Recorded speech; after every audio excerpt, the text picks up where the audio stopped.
I'm super excited right now. My tomatoes are starting to come in and they look great. Now the question is, do I let them ripen on the vine? Do I pick them just a little bit early, or do I pick them when they're completely green? There's a whole bunch of questions that need to get answered. Now I'm going to show you what I'm going to do for the types of tomatoes that I'm growing to solve a couple problems. Hi, I'm Greg from Bell's Backyard, where we provide simple solutions for your common gardening problems. Today we're talking tomatoes, when to harvest them, how to ripen them, and how to store them. Let's go ahead and jump right into the garden. Now there's a lot of people that would argue that you leave your tomatoes on the vine until they're fully ripe so you can get the best flavor and the biggest tomatoes. Well, that's not exactly true. And when you do that, it also creates a whole host of different problems. So let's go ahead and go through those one at a time. Number one, leaving them on the vine is going to expose them to more pests. It's going to expose them to more diseases. And also, it's going to expose them to cracking. Now the problem that I have here is, as you can see, I'm starting to get a little bit of thunder in the background and there's some rains coming in. This soil is becoming more and more saturated, which means it's going to create an irregular watering to my tomatoes, and it's also going to cause them to start cracking. Now because of that, I'm going to start pulling my tomatoes as soon as I start seeing color. We've had pests, we've had diseases, and we've also had a whole bunch of water, which is causing some cracking.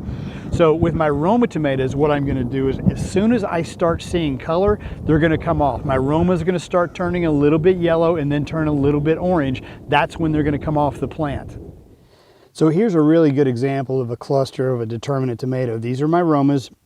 Now, if you see this guy over here, he is ready to go. He's starting to show almost red, a little bit of green towards the top. He can be pulled off. The one right behind him, even though that there's no real red on it, you can see that there's some oranging, and you're also getting some pinks at the very top. This one can go. This guy right down here, though, if you look at him, well, he's still all green with no signs of any reds, orange, or pinks. So we're going to leave him on the vine. Now this one over here, this guy is starting to show kind of an overall yellow. It's a little bit different color than what you see off of my green one right here. Well, this guy I'm going to leave on, but within the next day or two, he's going to come right off, and we're going to put him on the counter to ripen also. Now this brings me to my second point. These are all a determinate tomato. Now they're all going to come in within a relatively short window, but I'm going to use these guys for canning. And what I want to do is have them all at the same peak ripeness and freshness. Now I can't wait for these guys to go ahead and start ripening while I'm waiting on the rest of these guys to come in. So what I'm going to do here in just a minute is I'm going to show you guys, I'm going to take them inside. Not only are we going to let them ripen inside, but we're also going to freeze them so we can store them. When the rest of these guys come in, we'll be able to can it right up.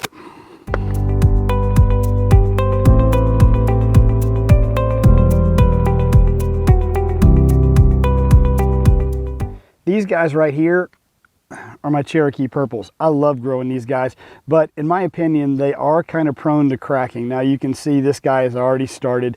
One of the reasons why we're going to start picking these guys a little bit sooner than this right here is just because of that. We are getting torrential rains, and it's something that we have to deal with. So I'm going to show you some of the tomatoes that I have here, when I'm going to pick them, and some I'm just not. Here's one that I definitely should have pulled. He is a little bit further along as far as his ripening process goes, but if you see, he already had some cracking on the top, and then some torrential rains came in for about 2 days, and he absorbed way too much water, and you can see where the cracking started to continue. So this guy is definitely coming off the vine today.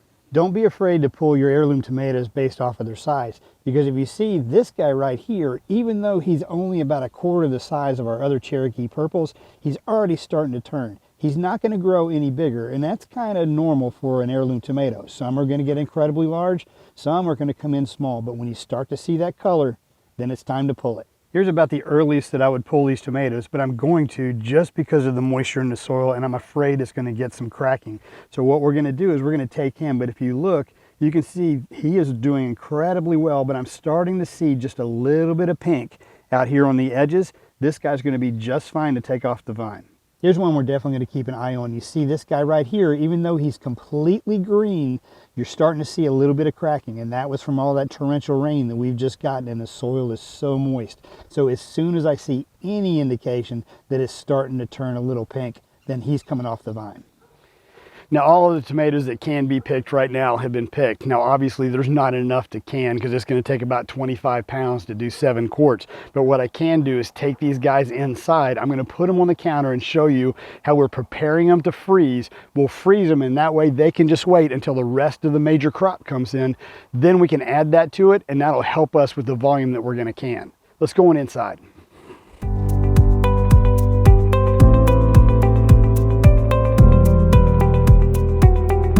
Now, here are some of the Cherokee purples that we picked over the last few days. This one right here, this is the one that we showed you out in the garden we picked just a few minutes ago. You can see it has just a little bit of that light pink.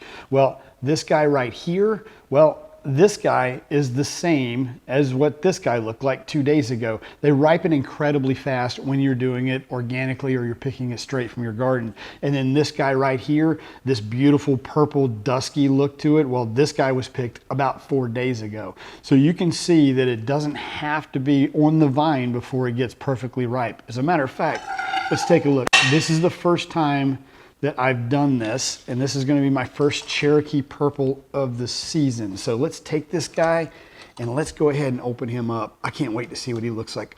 Oh yeah, look at that. Whoa, that's beautiful. Man, oh man, oh man. It has come out. Look at that, guys. Oh, that thing's beautiful. Look at this. See that? Oh wow. See that? Hang on a second. Oh, my wife's going to kill me for eating this. There is nothing better than a fresh tomato off the ground, off the vine. That thing is buttery. Oh man, I can't believe that it tastes so good. I can't wait to get more of these off. So yeah, that's what it looks like. Ripened by itself, picked it green. Oh man. Perfect. Don't let anybody ever tell you that you have to let them ripen off the vine. All right. Now let's look at aroma tomatoes. Now these guys, yes, they are a little bit smaller, and that's kind of my fault. When we planted aroma tomatoes, my soil pH was just a little too low. So it stunted the root growth, and it also stunted the plant a little bit. We did manage to get the pH up to where it's supposed to be. The plant started producing, but the fruit is just not going to be quite as big this season. But if you want to look at these guys, same way. These guys, this one right here, well, we picked this guy about, this guy we picked today. This guy we picked about 4 days ago. Now, he is ready to be frozen. Now, you don't have to do anything special when you're preparing your tomatoes to put them into the freezer while you're waiting on the rest of your crop. All you need to do is just take your tomato, let's grab my knife again, and then I'm just going to cut off the ends like that, and then I'm going to cut off the end right there. Now all I have to do is just take this guy, I'm going to put him in a Ziploc bag, and I'm going to throw him into the freezer. Now I actually, today, since this is the first time we've been harvesting tomatoes, I did take one of my aromas and I put him into the freezer just so that I can show you how that you prepare it when the crops come in. Let me go get it real quick.